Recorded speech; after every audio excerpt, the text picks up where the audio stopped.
Bismillahirrahmanirrahim. Welcome in the class of chemistry for all. This is lecture number 4. इस lecture में हम पढ़ेंगे stoichiometry के बारे में। स्टाइकोमेट्री बेसिकली इस लफ्ज़ के मानी क्या है, मतलब क्या है। इसका मतलब है मेजरमेंट और कैलकुलेशन। मेजरमेंट और कैलकुलेशंस, इसको डिफाइन यूँ करते हैं कि it is the study of calculation. It is the study of calculation of amounts. It is the study of calculations of amount of a reactant, or a product based on balanced chemical equation. Based on balanced chemical equation. इसकी definition जो है वो ये है, it is the study of calculation of amount of reactant or product based on balanced chemical equation. Actually जब भी कोई chemical process होता है तो reactants react करके product बनाते हैं और theoretical basis पे before going into the lab हमें ये मालूम करना लाजमी होता है कि कितने मिकदार में हम लोगों ने रिएक्टेंट्स मिलाने हैं, या फिर अगर इतना अमाउंट किसी रिएक्टेंट का रिएक्ट करता है तो कितना अमाउंट किसी प्रोडक्ट का बन जाता है। तो इसका फ़ायदा ये होता है कि थियोरेटिकल बेसिस पे हमारे पास एक नॉलेज आ जाती है about a chemical process, about a chemical reaction, और फिर हम जब लैब में जाते हैं तो हम केमिकल ज़ाया होने से बचा सकते हैं, वक्त ज़ाया होने से बचा एग्जाम्पल है। जैसे हमें बताया जाता है कि if 8 grams of hydrogens are given with excess amount of oxygen, how much water is formed? How much of water is formed? Let this is a question of calculation. अगर हम इस स्टेटमेंट को समझें तो इसमें हमसे पूछा जा रहा है कि कितनी अमाउंट वाटर की बनेगी अगर 8 ग्राम ऑफ हाइड्रोजन रिएक्ट करता है विद सफिशिएंट और एक्सेस अमाउंट ऑफ ऑक्सीजन। इस किस्म के बहुत ज़्यादा कैलकुलेशन वाले questions through out the chemistry चलते हैं, चाहे जो भी केमिकल प्रोसेस हो और हमें किसी रिएक्टेंट या प्रोडक्ट की अमाउंट को कैलकुलेट करना हो, हम लोगों ने स्टाइकोमेट्री ही कर ली है। तो इसमें अगर हम देखें इसकी सॉल्यूशन के बारे में अगर हम जाएं तो देखें, सबसे पहले हम लोगों ने इसका क्या लिखना है, इस केमिकल प्रोसेस का बैलेंस्ड केमिकल इक्वेशन लिखना है। बैलेंस्ड केमिकल इक्वेशन लिखना, ये वो केमिकल इक्वेशन है, केमिकल रिएक्शन है जिसमें हमारे पास हाइड्रोजन और ऑक्सीजन रिएक्ट करके वाटर बना रहे हैं। अब अगर ग्राम्स की बात हो गई है तो इस बैलेंस्ड केमिकल इक्वेशन को हम लोगों ने पढ़ना होगा इन टर्म्स ऑफ ग्राम्स। जैसे कि हमें पता है कि 2H2 बराबर होता है 4 ग्राम्स की, तो 4 ग्राम्स ऑफ वाटर और H2 जो है वो 32 ग्राम्स ऑफ ऑक्सीजन के साथ रिएक्ट करता है और टोटली 36 ग्राम्स ऑफ वाटर बना देता है। लेकिन यहाँ क्वेश्चन में देख के रिलेशन किन दो चीज़ों के दरमियान है, वाटर और हाइड्रोजन के दरमियान। हमें बताया गया है कि अगर 8 ग्राम्स हाइड्रोजन हो तो कितनी अमाउंट ऑफ वाटर ग्राम्स में बनेगी। तो जो 4 ग्राम्स हाइड्रोजन हम लें तो उससे फिर बन जाती है 36 ग्राम्स ऑफ वाटर। क्योंकि यहाँ पर ऑक्सीजन के बारे में बताया गया है कि वो एक्सेस अमाउंट में है, एक्सेस रिएजेंट है। आगे चैप्टर में हम पढ़ने वाले हैं कि जो अमाउंट ऑफ प्रोडक्ट होता है वो डिपेंड करता है लिमिटिंग रिएजेंट पे। तो ये तो एक्सेस है, तो टोटली जो रिलेशनशिप है इसमें वो हमारे पास है हाइड्रोजन जो ग्राम्स में दिया गया है, और वाटर्स जो ग्राम्स में पूछा जा रहा है। फिर जो फर्स्ट रो है, यहाँ पर रो 1 और रो 2 लिखेंगे। जो फर्स्ट रो है वो हम बैलेंस केमिकल इक्वेशन से लिखते हैं। जैसे हाइड्रोजन की कितने ग्राम चाहिए, 4 ग्राम। साथ में ग्राम नहीं लिखते क्योंकि यहाँ हम लोगों ने पैरेंथेसिस में लिखा हुआ है हाइड्रोजन ग्राम में कैलकुलेट किया जा रहा है। सिमिलरली वाटर की कितने ग्राम्स बन जाते हैं, 36 ग्राम बन जाते हैं। जो रो 2 है उसमें हमें स्टेटमेंट से गिवन डेटा जो दिया है कि 8 ग्राम्स हाइड्रोजन अगर हों तो कितने ग्राम्स वाटर के बनेंगे। तो ये हमारे पास एक डायरेक्ट रिलेशन है कि अगर हम लोगों ने हाइड्रोजन की अमाउंट को डबल कर दी या ज़्यादा कर दी तो अब ज़्यादा अमाउंट ऑफ वाटर बनेगी। तो यू नो कि डायरेक्ट रिलेशनशिप में हम इस तरह एक एंड डालते हैं और इसको फिर हम लिखते हैं यहाँ से स्टार्ट करके इस तरफ जाती हुई है, फिर इस तरफ जाती हुई है, और लास्ट में ये वाला हम लिखते हैं 8, फिर रेशो, फिर हम लिखते हैं 4, फिर डबल रेशो, फिर हम लिखते हैं x, फिर हम लिखते हैं रेशो, फिर हम लिखते हैं 36। और बेसिक मैथमेटिक्स में आप इन चीज़ों को सॉल्व कर सकते हैं कि जो सेंटर वाले होते हैं वो आपस में मल्टीप्लाई कर जाते हैं इज इक्वल टू जो अतराफ वाले हैं वो आपस में मल्टीप्लाई कर जाते हैं। तो इस तरह x को सॉल्व करने के बाद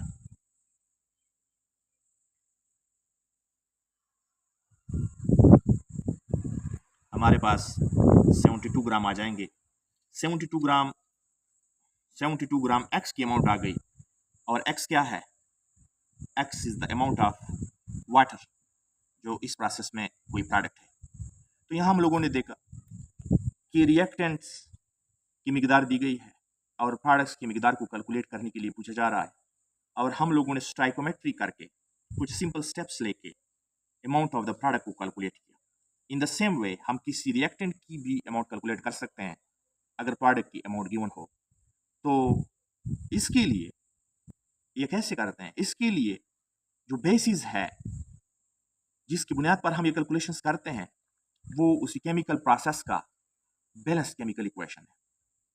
तो this is all about stoichiometry. अच्छा, now how to do stoichiometry. हम किसी रिएक्टेंट या प्रोडक्ट की अमाउंट कैसे कैलकुलेट करते हैं।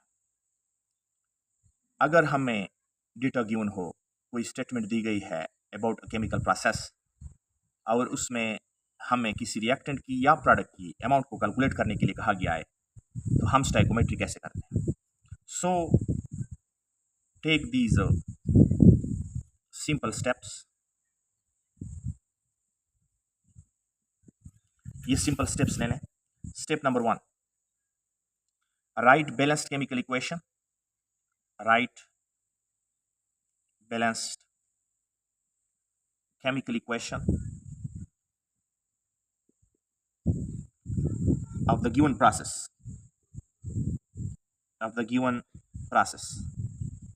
जो भी प्रोसेस दिया गया है उस प्रोसेस के लिए बैलेंस्ड केमिकल इक्वेशन लिखें। फॉर एग्जांपल H2CO3 की डिकम्पोजिशन से H2O और कार्बन डाइऑक्साइड बनता है।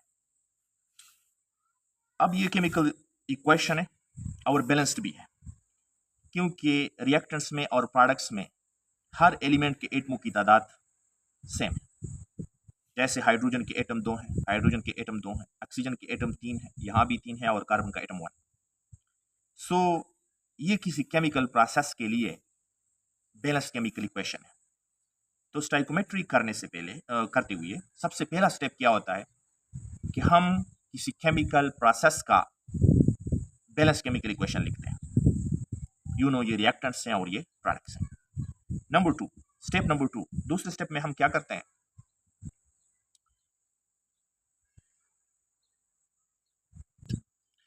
इन स्टेप 2, दूसरे स्टेप में हम क्या करते हैं? Find the relation between a reactant and a product, or between two reactants, or between two products. दूसरे स्टेप में हमें given statement of a chemical process से पता चलता है कि एक्चुअली कौन सा रिएक्टेंट और प्रोडक्ट आपस में रिलेटेड है, जो एक दूसरे पर डिपेंड कर रहे हैं, या फिर दो रिएक्टेंट्स भी आपस में एक दूसरे के साथ रिलेटेड हो सकते हैं, या दो प्रोडक्ट्स भी आपस में रिलेट हो सकते हैं, एक दूसरे पर डिपेंड कर सकते हैं। कैलकुलेशन की बात स्टेटमेंट से क्लियर पता चल जाता है। फॉर एग्जांपल, लेट सपोज अगर इस केमिकल प्रोसेस का स्टेटमेंट ये है कि 36 ग्राम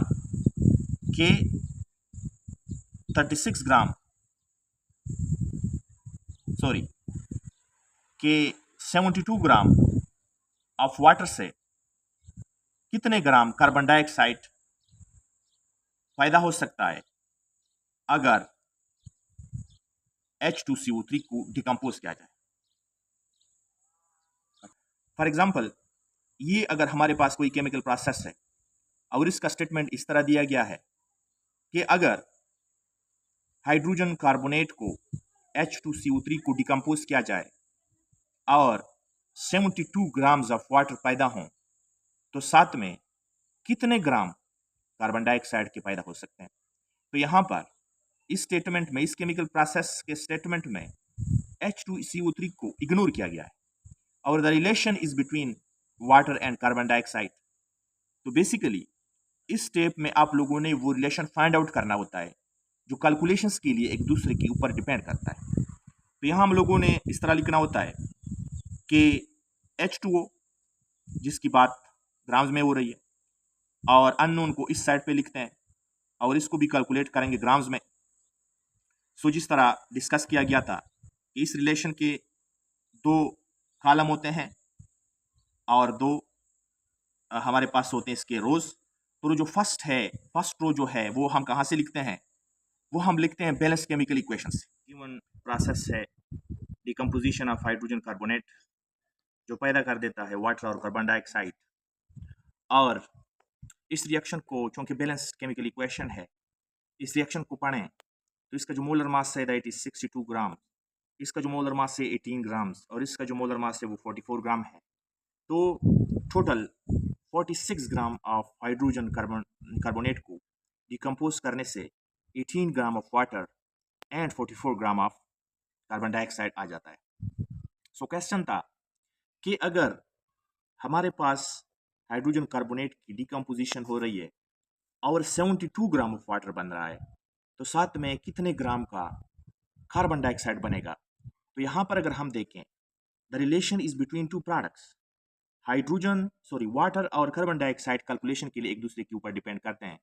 तो हम लोगों ने स्टेप नंबर 2 में वो रिलेशन फाइंड आउट करना है कि एक्चुअली एक रिएक्टेंट या प्रोडक्ट या दो रिएक्टेंट्स या दो प्रोडक्ट्स के दरमियान रिलेशन है जो कैलकुलेशन के लिए एक दूसरे पर डिपेंड करते हैं।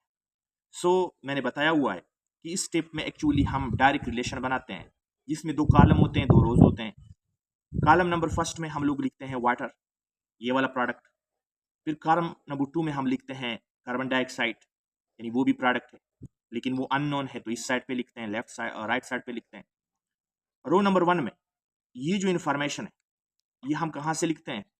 ये बैलेंस्ड केमिकल इक्वेशन से लिखते हैं।